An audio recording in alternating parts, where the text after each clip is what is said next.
د سریلانکا 100 کلاړیانو خپل بورډ ته دا درخواست لیکلی دی چې موږ پاکستان سره دا سیریز په نیمه کې پرېږدو او موږ سریلانکا ته واپس درځو. دا خبر زه نه بلکې دا آر واي نیوز بریک کړی دی. بېګا مې چې دا نیوز وکتلو نو ما هغه ټایم مې په ویډیو جوړه کړه، خو چونکې سهار مې در سره ځکه اوس اپلوډ کړه چې بېګا ټایم ناوخته وځي. اوس دې کې حقیقت څومره دی او د سریلانکا ټیم ولې د پاکستان نه واپس ځي؟ آیا خطره ده ورته، تھریټ دی ورته، یا ولې دی دا دوره په نیمه کې پرېږدي او ځي؟ چونکې نن میچ شته دی غوړې د سریلانکا ټیم تللی نه دی چې له سریلانکا ټیم لاړو. ځکه د پاکستان کرکټ بورډ چیرمین محسن نقوي چې د پاکستان وزیر داخله هم دی، هغه بیا د سریلانکا کرکټ بورډ مشر سره میټینګ کړی دی، نو د سریلانکا ټیم پاتې دی.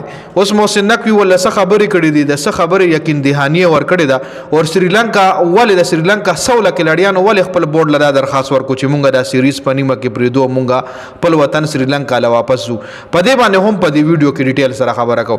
چونکې دا خبر آر واي نیوز بېګا چلولی دی. که چېرې ستاسو زما په دې ویډیو باندې یقین نه وي نو تاسو تللی شئ د آر واي چې کوم یوټیوب چینل دی په هغې باندې به دا ویډیو پرته وي، تاسو یې هلته هم کتلی شئ. جي اصل کې د سریلانکا 100 کلاړیان چې کوم دي سکواډ کې څومره هم کلاړیان دي، خو 100 کلاړیانو دا درخواست ورکړی دی چې مونږ دا سیریز په نیمه کې پرېږدو او درځو. دلته سیکیورټیز ایشوز دي، مونږ له سیکیورټي مسله ده. خو بل طرف ته محسن نقوي د سریلانکا کرکټ بورډ مشر سره میټینګ کړی دی او ورته ویلي دي چې د سریلانکا ټیم لا یا څومره هم دلته انټرنیشنل کلاړیان راځي، کرکټ ټیم راځي، نو هغه لا فل پروف سیکیورټي ورکول زموږ اولین ترجیح ده. لکه مطلب دا زموږ میلمانه دي او د حفاظت کول، د له سیکیورټي ورکول دا زموږ اولین ترجیح ده. موږ به د له سیکیورټي ورکو، د حفاظت چې کوم دی زموږ کار دی. نو محسن نقوي د سریلانکا کرکټ بورډ چیرمین په دې خبره باندې رضا کړی دی چې ته دا ټیم دی چې تا له کوم درخواست کړی دا ته مې اپروف کو، دی له سیکیورټي ورکول زما کار دی او دی سیکیورټي کې به هیڅ خلل نه راځي. چونکې بیا هوټل کې چې کومه سیکیورټي وه هغې وله نوره هم سیوا کا او نورې وله هم اقدامات پوره کړل محسن نقوي.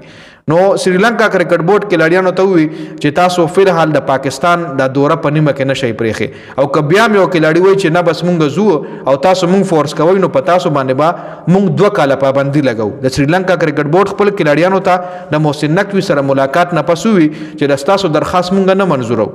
لکه که تاسو دا دوره په نیمه کې پرېږدئ او وطن ته واپس راځئ نو دا مونږ له قابل قبول نه ده. خو که بیا هم تاسو وایئ چې نه یو کلاړي نیم پکې بیا هم مونږ فورس کوي او مجبوروي مو، نو بالکل تاسو راتلی شئ، خو په تاسو به مونږ 2 کاله پابندي لګو.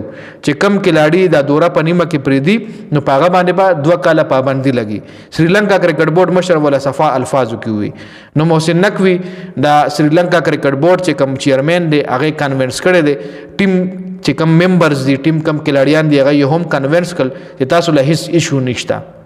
اوس ګوره د دې شاله څه مسله کېدی شي، د دې شاله چال چې کوم دی هغه د انډیا کېدی شي، ځکه د سریلانکا دا بورډ یا د سریلانکا کلاړیان د انډیا په چال کې ډېر زر راګیریږي، دی د انډیا په خبرو کې ډېر زر راځي. لکه دې نه مخکې د ساوث افریقا ټیم هم راغلی و، ساوث افریقا نه مخکې د بنګلادیش ټیم هم راغلی و، داسې د سریلانکا ټیم په ړومبني ځل پاکستان ته رانغو، د نه مخکې د دنیا لوبډلې راغی. ای هیڅ قسم هیڅ کله هم دا ایشو نه ده راوچته کړې او دی دا ایشو راوچته که ګوره، او هغه هم یو میچ وکړو نو بیا ایشو راوچته که. لکه که ایشو راوچتې نو بیا د وخت د سر نه مه راځئ که نه، بیا راځئ سله. او چې راغی میچ مو کو پریکټس مو کې راولپنډي سټیډیم کې 2-3 ورځې خو تاسو مخکې راغلی وای، دی تقریبا په 9 تاریخ باندې راغلی او په 11 تاریخ ډومبنی میچ و، لکه 2-3 ورځې مخکې راغلی دي. نو چې تاسو له مسله وه نو بیا وخت د سر نه راتلی ولې، یا ستاسو د کرکټ بورډ چې کوم سیکیورټي مشران دي نو هغوی ولې د پاکستان سیکیورټي نه وه کتلی او تاسو یې راولېږلی چې کله هم یو ټیم راځي که نه نو هغوی نه مخکې د هغه ټیم سیکیورټي ټیم راځي، ای راشي دلته انتظامات ګوري، هوټلو ګوري چې دلته به زموږ ټیم کوم هوټل کې سټې کوي، ګراوند ته په کومه لاره ځي، کومه سیکیورټي به وي ورسره، کم پولیس به وي ورسره، کومه آرمي به وي ورسره، کم ګاډو کې به ځي، نو یې مکمل سیسټم وګوري، هغې نه پس بیا ټیم رالیږي. نو دغه رنګ د سریلانکا سیکیورټي ټیم به هم پاکستان ته راغلی، ای به سیکیورټي کتلی او بیا به د سریلانکا ټیم رالیږلي.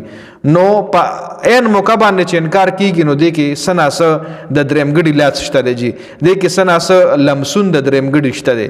خیر اپډیټ پر راشي مخله، خدا خبر بېګا آر واي نیوز چې کوم دی بریک کو نو ځکه مې در سره شریک کو، ستاسو دې حوالې سره ده کمنټ لازمي وکړئ.